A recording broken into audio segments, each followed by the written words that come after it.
శుభకార్యాలకు పూజార్ల కోసం వెతుకుతున్నారా? పూజారీస్.com లో అతి తక్కువ ధరలకే పూజార్లను ముందే బుక్ చేసుకోండి. వెంటనే కాల్ చేయండి. నమస్తే, వెల్కమ్ టు సుమన్ టీవీ. ఈ రోజు మనతో పాటు ఉన్నారు ప్రముఖ జ్యోతిష్యులు బ్రహ్మశ్రీ నందిబట్ల శ్రీహరి శర్మ గారు. కాశీలో శ్రీ కామాక్షి నిత్యానదాన ఆశ్రమ నిర్వాహకులు. గురుగారిని అడిగి 2024 సంవత్సరంలో రాశి ఫలితాలు ఏ విధంగా ఉన్నాయి, మిథున రాశి వారికి అనేది తెలుసుకుందాం. గురుగారు నమస్కారం అండి. వాగర్థవివ సంపృక్తౌ వాగర్థ ప్రతిపత్తయే జగతః పితరౌ వందే పార్వతీ పరమేశ్వరౌ. అన్నపూర్ణే సదాపూర్ణే శంకర ప్రాణవల్లభే జ్ఞానవైరాగ్య సిద్ధ్యర్థం భిక్షాం దేహి చ పార్వతి. మాతా చ పార్వతీదేవి పితాదేవో మహేశ్వరః బాంధవా శివభక్తాశ్చ స్వదేశో భువనత్రయం. సదాశివసమారంభాం శంకరాచార్య మధ్యమాం అస్మదాచార్యపర్యంతం వందే గురుపరంపరాం. ఆదిత్యాయ చ సోమాయ మంగళాయ బుధాయ చ గురుశుక్రశనిభ్యశ్చ రాహవే కేతవే నమః. శృంగేరి జగద్గురు పీఠాధిపతులు శ్రీ శ్రీ శ్రీ భారతీ తీర్థ మహాస్వాముల వారికి, శ్రీ శ్రీ శ్రీ విధుశేఖర భారతీ తీర్థ మహాస్వాముల వారికి, కంచి కామకోటి పీఠాధిపతులు శ్రీ శ్రీ శ్రీ విజయేంద్ర సరస్వతి మహాస్వాముల వారికి ప్రణామములు తెలియజేసుకుంటూ కార్యక్రమాన్ని ప్రారంభిద్దాం.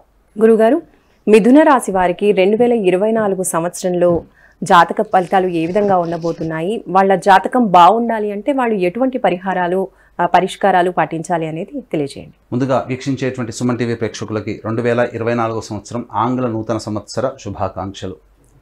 చాలామంది సందేహం అనేటువంటిది ఉంటుంది.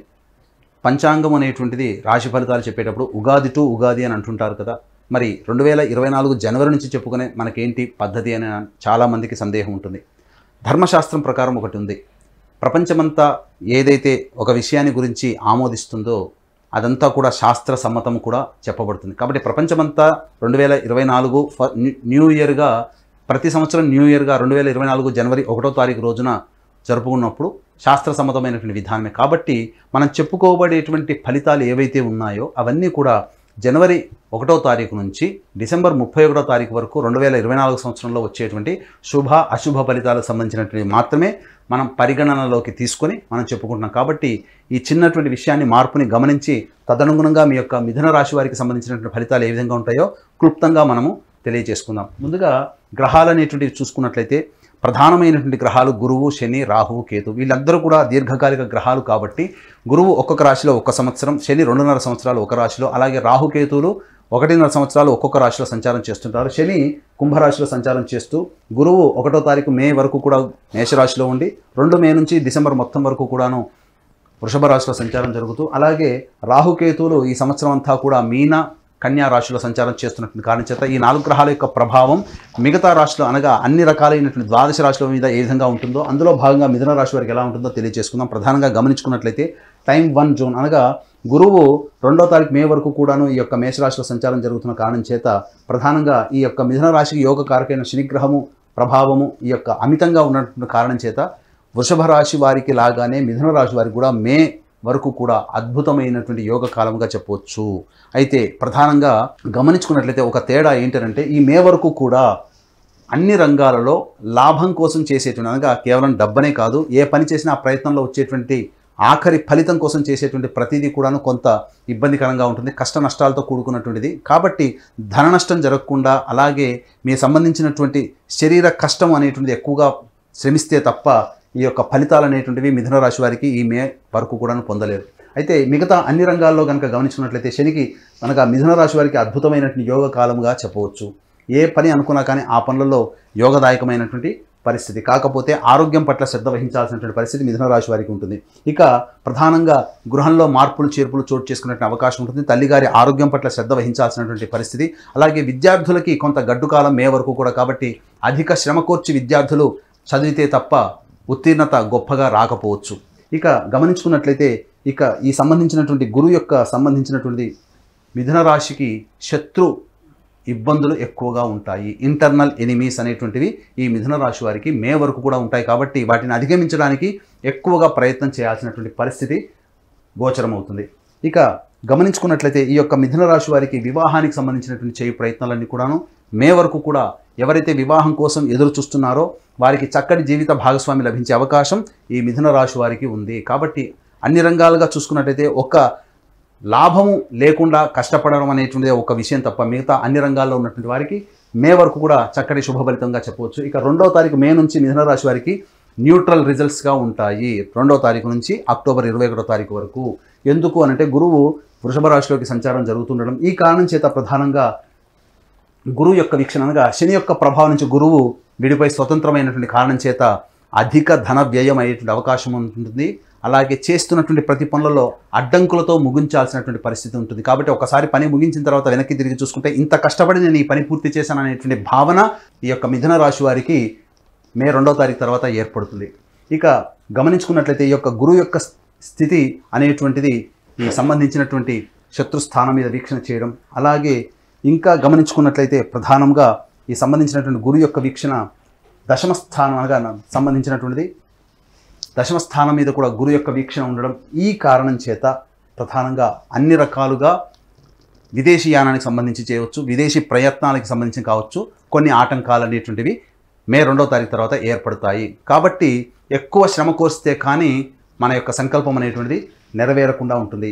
ఇక గమనించుకున్నట్లయితే ప్రధానంగా FMCG రంగంలో ఉన్నటువంటి వారికి కొంత గడ్డు కాలం ఈ మే 2వ తారీఖు నుంచి అని చెప్పవచ్చు. కాబట్టి అనగా ఆహార ఉత్పత్తులు కావచ్చు, బంగారు పనిచేసేటువంటి వ్యవస్థలో ఉన్నటువంటి వాళ్ళు కావచ్చు, లేకపోతే ఇంకా చెప్పాలి అంటే కళాశాల యాజమాన్యం కానీ ఉపాధ్యాయులు కానీ బదిలీలకు సంబంధించిన చేయ ప్రయత్నాలు, కళాశాల విస్తరణ అనగా స్కూల్కి సంబంధించినటువంటి విస్తరణ కావచ్చు, అలాగే రెస్టారెంట్స్ కానీ బోర్డింగ్ అండ్ లాడ్జింగ్ బిజినెస్లో ఉన్నటువంటి వాళ్ళు కాస్త పెట్టుబడి అనేటువంటిది తగ్గించుకొని వ్యాపార విస్తరణకి మీరు కాస్త కామ్గా ఉన్నట్లయితే, వ్యాపార విస్తరణ ఎక్కువగా జరపకుండా ఉండి ఆచితూచి స్పందించినట్లయితే మీరు చక్కటి ఫలితాలు పొందుతారని చెప్పవచ్చు. ఎందుకంటే నష్టం జరిగేటువంటి అవకాశాలు ఈ రంగంలో ఉన్నటువంటి వారికి మే 2వ తారీఖు తర్వాత ఉన్నాయి. కాబట్టి తగు జాగ్రత్తలు తీసుకునేటువంటి పరిస్థితి. అనగా ప్రధానంగా గమనించుకున్నట్లయితే ఇక్కడ మిథున రాశి వారికి భాగస్వాముల మధ్య కొంత పొరపచ్చాలు వచ్చేటువంటి అవకాశము మే 2వ తారీఖు వరకు ఉంది. కాబట్టి దాంపత్య జీవితంలో ఉన్నటువంటి వాళ్ళు కాస్త అనుకూలంగా జీవిత భాగస్వామితో అనుకూలంగా ఉన్నట్లయితే మంచి శుభ ఫలితాలు పొందుతారు. అలాగే నూతన భాగస్వామి కోసం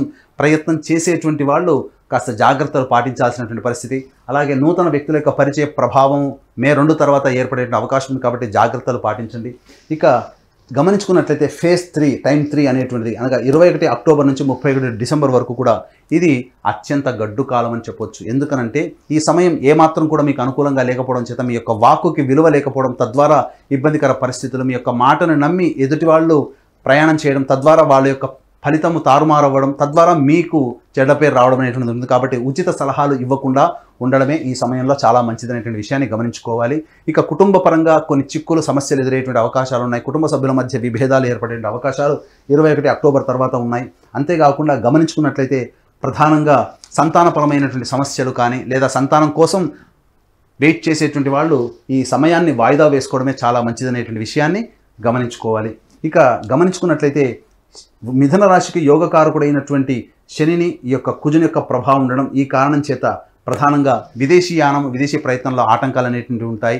అలాగే ఉన్నత చదువులు చదువుకోవాలనేటువంటి ఆలోచన ఈ యొక్క 21 అక్టోబర్ నుంచి మీకు కాలం సహకరించలేకపోవడం, ఈ కారణం చేత ఇబ్బందికర పరిస్థితులు అనేటువంటివి ఉంటాయి. సినిమా రంగంలో ఉన్నటువంటి వారికి 21 అక్టోబర్ వరకు కూడా అత్యంత యోగదాయకమైనటువంటి కాలంగా చెప్పవచ్చు. అన్ని ప్రాజెక్ట్స్ కూడా కంప్లీట్ చేసుకొని చక్కటి లాభాన్ని పొందేటువంటి అవకాశం ఉంటుంది. రియల్ ఎస్టేట్ రంగంలో ఉన్నటువంటి వారికి ఈ యొక్క 21 అక్టోబర్ నుంచి ప్రాజెక్టులు పూర్తి కాకుండా ఉండడం, చేపట్టినటువంటి ప్రాజెక్టులు నిరుత్సాహపరిచే విధంగా లాభాలు లేక ఇబ్బంది పడడం అనేటువంటిది ఉంటుంది. కాబట్టి నూతనంగా చేపట్టేటువంటి ప్రాజెక్టులు నిర్మాణ కార్యక్రమాలు చేపట్టకపోవడమే చాలా మంచిది 21 అక్టోబర్ నుంచి. కాబట్టి ఈ టైం 3 జోన్లో 21 అక్టోబర్ నుంచి మిథున రాశి వారికి అనుకూలంగా లేని కారణం చేత ఇబ్బందికర పరిస్థితులు అనేటువంటివి ఎదురవుతాయి. ఇక గమనించుకున్నట్లయితే రాహుకేతుల యొక్క సంచార ప్రభావం అనేటువంటిది ఈ కారణం చేత సంవత్సరం అంతా కూడా ఉండడం, ఈ కారణం చేత ఉద్యోగంలో కాస్త అభివృద్ధి కలిగే అవకాశం మే 2వ తారీఖు వరకు ఉంది. కాబట్టి ఉద్యోగస్తులకి మంచి ప్రభావం, అలాగే తీర్థయాత్రల సందర్శన, గంగా స్నాన, నది స్నాన ఫలితము ఇవన్నీ కూడా మీకు జరుగుతాయి. తద్వారా మంచి దైవతానుగ్రహాన్ని పొందేటువంటి అవకాశం ఉంటుంది. కాబట్టి ఏది ఏమైనప్పటికీ కూడాను మే 2 వరకు కూడాను అద్భుతమైనటువంటి యోగకాలం మిథున రాశి వారికి. అలాగే మే 2 నుంచి 21 అక్టోబర్ వరకు కూడా కాస్త న్యూట్రల్ రిజల్ట్స్లో ఉండేటువంటి అవకాశం ఉంది. కాబట్టి ఆచితూచి స్పందించి మీరు నిర్ణయాలు తీసుకుంటే చాలా మంచిది. ఇక టైం 3 జోన్లోకి వచ్చినట్లయితే 21 అక్టోబర్ నుంచి మిథున రాశి వారికి గడ్డు కాలం ఉంది. కాబట్టి దీన్ని అధిగమించడం కోసం పెద్దల యొక్క ఆలోచనల్ని పరిగణలోకి తీసుకోవడం, అలాగే మంచి ఉపాసనాపరులైనటువంటి జ్యోతిష్ని సంప్రదించి తగు పరిహారాలు పాటించడం, అలాగే నూతన కార్యాచరణ అనేటువంటిది 21 అక్టోబర్ నుంచి అమలు చేయకపోవడం అనేటువంటిది కనుక పెట్టుకున్నట్లయితే తప్పకుండా మీరు అన్ని రకాలుగా ఈ 2024 సంవత్సరం చాలా ప్రశాంతమైనటువంటి జీవితాన్ని గడుపుతారని చెప్పడంలో ఏమాత్రం సందేహం లేదు. గురుగారు, మరి మిథున రాశి వాళ్ళు చేయవలసిన దేవతా ఆరాధన గురించి తెలియజేయండి. మిథున రాశి వారు ప్రధానంగా అర్చించాల్సినటువంటి దేవత ఆరాధన ఆంజనేయ స్వామి ఆరాధన. కాబట్టి ప్రతి మంగళవారము శనివారం ఆంజనేయ స్వామి దేవాలయం చుట్టూ శివాయ నమః లేదా శ్రీరామ నామ జపం చేసుకుంటూ 27 ప్రదక్షిణలు చేసి హనుమాన్ చాలీసా 8 సార్లు పారాయణం చేయండి. అలాగే మంగళవారం రోజున వడమాల, శనివారం రోజున తమలపాకుల మాల ఆంజనేయ స్వామికి అర్పణ చేయండి. ఈ విధంగా 5 వారాల పాటు చేసినట్లయితే మీ యొక్క సంకల్పం అనేటువంటిది నెరవేరుతుంది. మరి అదృష్ట సంఖ్య, అదృష్ట వారం మిథున రాశి వారికి తెలియజేయండి. మిథున రాశి వారికి అదృష్ట సంఖ్య 5, 8. అదృష్ట వారము బుధవారము, శనివారము. కాబట్టి చేపట్టినటువంటి పనులలో అన్ని రకాలుగా విజయాన్ని పొందాలనుకున్నప్పుడు ఈ చెప్పినటువంటి విధానంగా ఆ వారంలో కనుక మీరు ప్రయత్నం చేసుకున్నట్లయితే మంచి శుభ ఫలితాలు పొందుతారు. అలాగే మా పీఠం ఆధ్వర్యంలో మీ యొక్క మిథున రాశి వారికి సంబంధించినటువంటి సంకల్పం నెరవేరాలి. అందుకనంటే చాలామందికి దైవబలం తోడై ఉన్నప్పుడు అన్ని రకాలుగా విజయాన్ని పొందుతారు. కాబట్టి దైవబలం తోడై ఉండడం కోసమే మా పీఠం ఆధ్వర్యంలో మీ యొక్క సంకల్పం నెరవేరడానికి సంకల్ప సిద్ధి హోమాలు ప్రతి నెల 21 రోజుల పాటు జరుగుతాయి. అలాగే తండ్రి వైపు 7 తరాలు, తల్లి వైపు 4 తరాల్లో ఏవైనా దుర్మరణాలు అనగా road accident, fire accident, suicide attempt, నదిలో బావిలో పడి చనిపోవడం, ఇంట్లోంచి వెళ్ళిపోవడం, లివర్ ఫెయిల్, కిడ్నీ ఫెయిల్, క్యాన్సర్తో చనిపోవడం, అల్పాయుష్తో 60 సంవత్సరాల లోపల ఈ విధంగా చనిపోయినా, లేదా కుటుంబంలో పెద్దలకి పిండ ప్రదానాలు చేయలేకపోయినా అది పితృదోషం లేదా పితృశాపం అని అంటారు. కాబట్టి ఇట్టి పితృదోషము, పితృశాప నివారణకి పీఠం ఆధ్వర్యంలో ప్రతి నెల చక్కగా నిజాయితీగా జరిపించడం జరుగుతుంది. అలాగే కాశీలో మా సొంత భవనం శ్రీ కామాక్షి నిత్యాన్నదాన ఆశ్రమం ఉంది. అందులో శివబంధువులకి ప్రతిరోజు కూడాను నిత్యాన్నదానం జరపబడుతుంది. కాబట్టి మీ పెళ్లి రోజున కానీ, పుట్టినరోజున కానీ మీ యొక్క సంతోషాన్ని మీ కుటుంబ సభ్యులతో పాటుగా కాశీలో ఉన్నటువంటి శివబంధువులతో కూడా పంచుకోవాలి అనుకున్నట్లే అన్నదానం సంబంధించినటువంటి వివరాలకి కార్యక్రమం తదనంతరం కాంటాక్ట్ చేసి పూర్తి వివరాలు తెలుసుకోవచ్చు. ధన్యవాదాలు గురుగారు. సర్వం శ్రీ ఉమామహేశ్వర పరబ్రహ్మార్పణమస్తు.